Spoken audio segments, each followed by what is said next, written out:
We are co-hosting the media conference immediately before today's mass rally at noon to call for justice for Sami Yaten. What happened to Sami Yaten was deplorable and totally avoidable. But what is more alarming is the remarkable similarities this case has with other police shootings in Toronto and elsewhere across the province.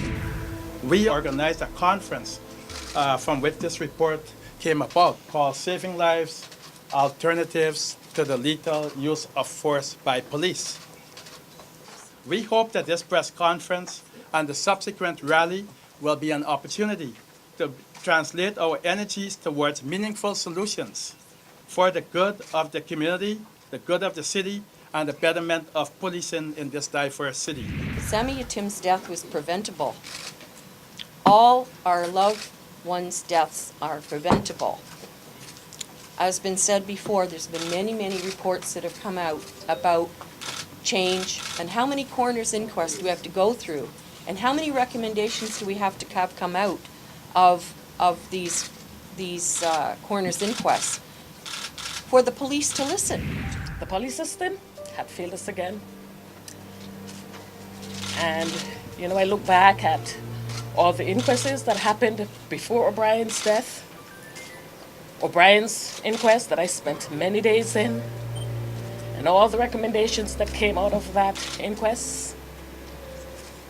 And again, nothing was done, and the justice system that we believe in, that they've asked us to believe in, has failed us again.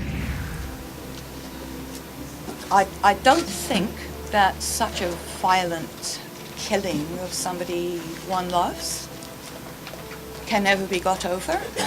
And so I don't think I will ever get over that, and I don't think my daughters will ever get over that. In trying to create change, I think we have to look at what's already been done. We have studies and reports gathering dust in places all over this country.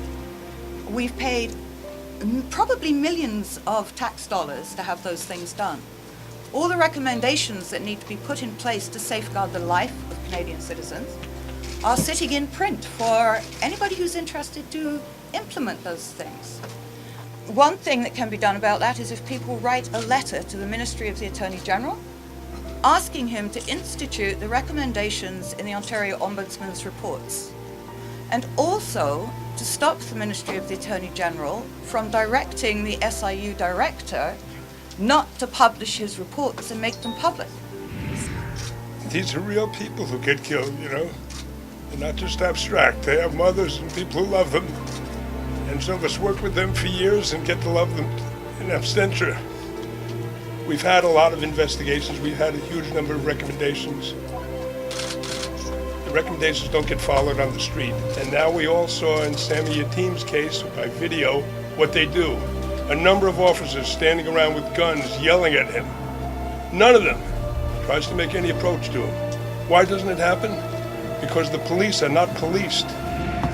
When 18 months ago we said never again that we wanted changes, why are we here today? Mourning and activating for Sami Yatem. This is a political decision. The police will not change on their own. We need to act.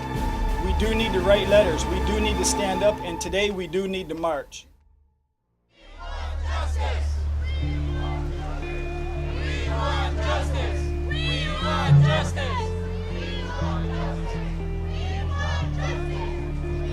I'm here because I'm concerned about police violence in Toronto. There's a long history of police violence in Toronto and police protecting certain types of crime and at the same time punishing people for being mentally ill or just for being people of color. We want justice for Sami and what happened. We want this to never happen again. We want them to be able to use negotiations and not just resort to violence. I'm here today to see what Blair's gonna say, right? And hopefully he's gonna do something rational and actually condemn and investigate what really happened. The people at the grassroots, the families, the communities that are so deeply affected and torn apart for years of their lives by police killings that are unaccountable need to get together and unify their voice, because we do have a basis of unity across all political stripes, which is that we need to end police impunity and make sure that those who carry guns are held to account so that we don't keep burying our loved ones. We we represent workers from across the province, 1 million of them, whose families live in Ontario, and they deserve public safety, and they deserve to make sure when their children leave home